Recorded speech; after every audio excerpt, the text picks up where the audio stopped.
Sitharaman serial February 12 இன்றைக்கான எபிசோடில் என்ன நடக்கலாம் அப்படிங்கிறத ரிவ்யூவாக பார்க்கலாங்க. சீதாக்கு எதிராக எந்த சாட்சியங்களும் சரியாக இல்லை அப்படிங்கிறதால சீதாவை ரிலீஸ் பண்ணுறேன் அப்படின்னு ஜட்ஜு தீர்ப்பு சொல்லி முடிக்கிறதுக்குள்ளேயே நான்சி உள்ளே என்ட்ராகிறாங்க. எக்ஸ்கியூஸ் மீன்ட்டு நீங்கள் யார் அப்படின்னு கேட்கவும், நான் மகாலட்சுமியோட சிஸ்டர், யங்கர் சிஸ்டர் நான்சி அப்படின்னு சொல்ல எல்லாரும் ஒரு செகண்ட் அப்படியே ஷாக் ஆகி பார்க்குறாங்க. நான் லண்டனில் லா படிச்சுட்ருக்கேன். பிளட் ரிலேஷன் யாராக இருந்தாலும் கேஸ்க்குள்ளே இன்வால்வ் ஆகிற ரைட்ஸ் இருக்குது அப்படின்னு நான்சி சொல்லவும் ஜட்ஜும் ஓகே சொல்கிறாங்க. அவங்க லா படிச்சுட்ருக்கிறதுக்கான எல்லா எவிடன்ஸையும் ஜட்ஜுக்கிட்ட கொடுக்குறாங்க. அவங்களும் வாங்கி பார்க்குறாங்க. சரி, நீங்கள் இந்த கேஸ் எடுத்துக்கலாங்கிற மாதிரி ஜட்ஜும் சொல்லி முடிச்சுறாங்க. அதுக்கப்புறம் எல்லாருமா சேர்ந்து வீட்டுக்கு போகிறாங்க. நான்சி ஃபாதரை கூட்டிகிட்டு வராங்க. மகாலட்சுமியை அடக்கம் பண்ண இடத்துல, மகா, உன்னை கொண்டவங்கள நான் சும்மா விட மாட்டேன். அவங்கள கண்டிப்பாக தூக்கில் தொங்க விட்டுட்டு தான் நான் இந்த இந்தியாவிலேருந்தே கிளம்புவேன். இது உண்மையில ப்ராமிஸ் அப்படின்னு சொல்லிட்டு சத்தியம் பண்ணுறாங்க. அதுக்கப்புறம், மகா, நீ எவ்வளோ வாட்டி என்னை இங்கே வான்னு சொல்லியிருக்க. இப்போ நான் வந்திருக்கேன். ஆனால் உன்னை என்னால் பார்க்க முடியல. உன் கூட பேசணும், ஜாலியாக சிரிக்கணும் அப்படின்னு எவ்வளோ நாள் நினச்சிருக்கேன். ஆனால் இப்படி ஆயிடுச்சு மகா அப்படின்னு சொல்லிட்டு ரொம்பவே ஃபீல் பண்ணுறாங்க நான்சி. கூடவே எல்லாரும் இருக்காங்க. அதுக்கப்புறம் ஃபாதர் பைபிள் வச்சு ஏதோ ரீட் பண்ணிகிட்ருக்காங்க. அவர் ரீட் பண்ணி முடித்ததுமே அங்கேருந்து கிளம்பிடுறாரு. நான்சியை எல்லாருமே சேர்ந்து வீட்டுக்குள்ளே கூட்டிகிட்டு போகிறாங்க.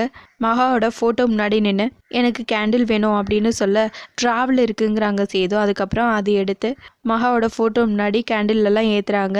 அதுக்கப்புறம் எல்லோரும் ஹாலில் உட்காடுறாங்க. செல்வி டீ எடுத்துகிட்டு நான்சிக்கு கொடுக்குறாங்க. நான் டீ குடிக்க மாட்டேன் அப்படின்னு நான்சி சொல்லவும், இல்லை மகா மேடம்க்கு டீ தான் பிடிக்கும் அப்படின்னு சொல்லவும், மகாவை எனக்கு பிடிக்கும், ஆனால் எனக்கு டீ பிடிக்காது, எனக்கு காஃபி தான் பிடிக்கும், எனக்கு காஃபி எடுத்துகிட்டு வாங்க அப்படின்னு சொல்ல செல்வியும் ஓகேன்னு சொல்கிறாங்க. அம்மா, உங்களுக்கு லைட்டாக ஸ்ட்ராங்காக அப்படின்னு கேட்கும். நான் எப்போவுமே ஸ்ட்ராங் தான், எனக்கு ஸ்ட்ராங் தான் வேணும் அப்படின்னு சொல்ல, சரி நான் நல்லா காஃபி போடுவேன், நான் காஃபி போட்டு எடுத்துகிட்டு வரட்டாங்கிறாங்க அர்ச்சனா.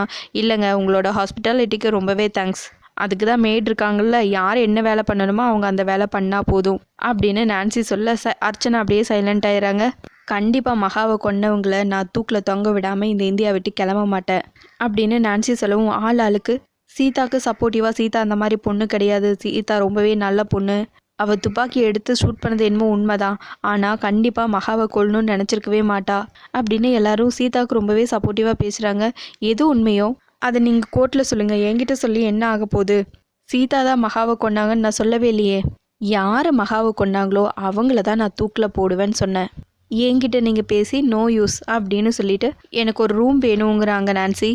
செல்வி மகாவோட ரூமையே ரெடி பண்ணி நான்சிக்கு கொடுத்துரு அப்படின்னு சொல்ல செல்வியும் ஓகேன்னு சொல்கிறாங்க. அதுக்கப்புறம், ஒருவேளை உனக்கு அந்த ரூம் செட் ஆகலைன்னா வேறு ரூம் மாற்றிக்கலாம் அப்படின்னு சேது சொல்ல, செல்வி கொடுத்த காஃபியை குடிச்சு பார்த்துட்டு ரொம்பவே நல்லா இருக்குது அப்படின்னு நான்சி செல்விக்கிட்ட சொல்லவும் செல்வி ரொம்பவே சந்தோஷப்படுறாங்க.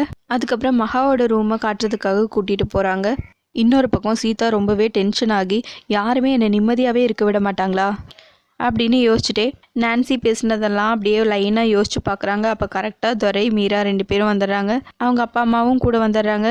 என்ன ஆச்சு சீதா, நீ ஏன் இவ்வளோ டென்ஷனாக இருக்க அப்படின்னு கேட்கவும், பாருங்கக்கா, அதே உருவத்தில் அதே மாதிரி இன்னொருத்தவங்க வந்திருக்காங்க நான்சிங்கிற பேரில். இதுக்கு முடிவே கிடையாதா? இப்படியே போயிட்டே இருக்குமா? ஆக மொத்தம் நான் நிம்மதியாக என் வாழ்க்கையை வாழவே முடியாதா அப்படின்னு சீதா சொல்லவும், நீ ஏன் அப்படி நினைக்கிற? நீ தப்பு பண்ணியிருந்தா தானே பயப்படணும், நீ எதுக்கு பயப்படுற? மகாவை கொண்டவங்கள தானே அந்த நான்சி தூக்கில் போடுவேன்னு சொல்லியிருக்காங்க அப்படின்னு மீரா சொல்லிட்டு இருக்க. ஆமாம், உங்களுக்கு 2 தங்கச்சி தானே அப்படின்னு மீரா துரையை பார்த்து கேட்கும். இல்லை, 3 தங்கச்சி. இவ பேர் ராஜலக்ஷ்மி, மீனாட்சி, ராஜலக்ஷ்மி, மகாலட்சுமி, நான் மொத்தம் 4 பேர் எங்கள் அம்மாவுக்கு. எங்கள் அம்மாவோட ஃப்ரெண்டு மேரி, அவங்களும் எவ்வளோ கோயில் குளம்னெல்லாம் சுற்றி பார்த்தாங்க. அவங்களுக்கு குழந்தையே இல்லை. அதனால் 4 வயசு இருக்கும்போது ராஜலக்ஷ்மியை அவங்களுக்கு தத்து கொடுத்துட்டாங்க. அவங்களும் கொஞ்ச நாள் இங்கே தான் இருந்தாங்க. அதுக்கப்புறம் லண்டன் போய் செட்டில் ஆயிட்டாங்க. எங்கள் அம்மாவும் மேரி அம்மாவும் இருக்க வரைக்கும் ஒரு கான்டாக்டில் தான் இருந்தாங்க. அதுக்கப்புறம் எங்கள் அம்மா மேரி அம்மாலாம் இறந்ததுக்கப்புறம் எந்த வித டச்சும் இல்லாமல் போயிடுச்சு. என் தங்கச்சின்னு தெரியும், ஆனால் எப்படி இருப்பா, நான் பேசினதெல்லாம் கிடையாது, இவங்கள நான் பார்த்ததே இல்லை அப்படின்னு துரை சொல்லவும், அதுக்கப்புறம் அஞ்சலி, பிரியா, சத்யா 3 பேரும் வீட்டுக்குள்ளே வராங்க. வீட்டுக்குள்ளே கேண்டில் எறிகிறதையும் பார்க்குறாங்க. வெளியே மலர் வளையம் வச்சுருக்கிறதையும் பார்க்குறாங்க. இதெல்லாம் பார்த்துட்டு செல்வி கிட்டே கேட்குறாங்க, யார் வந்திருக்காங்க, புதுசாக ஒரு கார் வேறு நிற்கிது அப்படின்னு கேட்க, நான்சி அம்மா வந்திருக்காங்க, மகாலட்சுமி அம்மாவோட தங்கச்சியா அப்படின்னு சொல்லவும், தங்கச்சியா அப்படின்னு கேட்க, ஆமாம், அவங்கள பார்க்கறதுக்கு அப்படியே மகாலட்சுமி அம்மா மாதிரியே இருக்காங்க, நீங்கள் போய் பாருங்கள் அப்படின்னு சொல்லவும் 3 பேரும் ரொம்ப வேகமாக மேலே போகிறாங்க. அங்கே நான்சியை பார்க்குறாங்க. நம்ம ஒரு ஹாய் சொல்லுவோம் அப்படின்னு சொல்லிட்டு ஹாய் சொல்கிறாங்க. அவங்களும் திரும்ப ஹாய்னு ரிப்ளை பண்ணுறாங்க.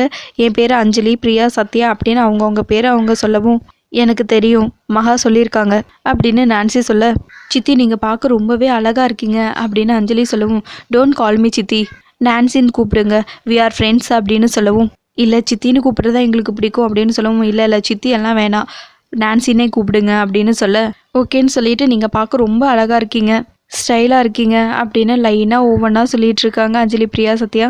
நீங்களும் பார்க்க ரொம்ப ப்ரிட்டியாக இருக்கீங்கங்கிறாங்க நான்சி. அதுக்குள்ளே அவங்களுக்கு ஒரு கால் வரவும் எக்ஸ்கியூஸ் மீ கேட்டுட்டு அவங்க ஃபோனை அட்டன் பண்ணி பேசிகிட்டு இருக்காங்க. இவங்க ரொம்பவே ஸ்டைலாக பேசுகிறாங்க அப்படின்னு 3 பேரும் பேசிகிட்டு இருக்காங்க. அதுக்கப்புறம் அங்கேருந்து கிளம்பிடுறாங்க. இன்னொரு பக்கம் சீதா கிட்ட சேது, சீதாவோட அம்மா, அப்பா, மீரா, துரைன்னு எல்லாருமே, நீ எதுக்கும் ஒரு வாட்டி நான்சி கிட்ட பேசிப்பாரு அப்படின்னு சொல்லவும், என்னென்னு பேசுறது, அவங்க தான் தூக்கில் போடுவேன்னு சொல்கிறாங்க, முதல்ல நான் என்ன சொல்ல வரேன்னு கூட கேட்காம அவங்க தூக்கில் போடுவேங்கிறாங்க, நான் என்ன பேசுறது அப்படின்னு சீதா கேட்கும், நீ எதுக்கும் உன்னோட சைடில் இருக்கிற நியாயத்தை அவங்கக்கிட்ட ஒரு வாட்டி சொல்லிப்பாரு, கேட்டால் பார்ப்போம், இல்லைன்னா நம்ம வேற ஏதாவது ட்ரை பண்ணுவோம் அப்படின்னு சேது சொல்ல, பாஸே என்ன நம்பலை, இவங்க எப்படி என்ன நம்புவாங்க அப்படின்னு சீதா சொல்லும். ஒரு வாட்டி ட்ரை பண்ணி பாருன்னு மாற்றி எல்லாம் சொல்ல, சரின்னு சொல்லிட்டு சீதாவும் நான்சியை பார்க்கறதுக்காக போய் நிற்கிறாங்க. நான்சியும் சீதாவை பார்க்குறாங்க. அதோட எபிசோடு முடிச்சிருக்காங்க. உங்களுக்கு இந்த வீடியோ பிடிச்சிருந்தா லைக் அண்ட் சப்ஸ்கிரைப் பண்ணி நம்ம சேனல் சப்போர்ட் பண்ணுங்கள். தேங்க்யூ.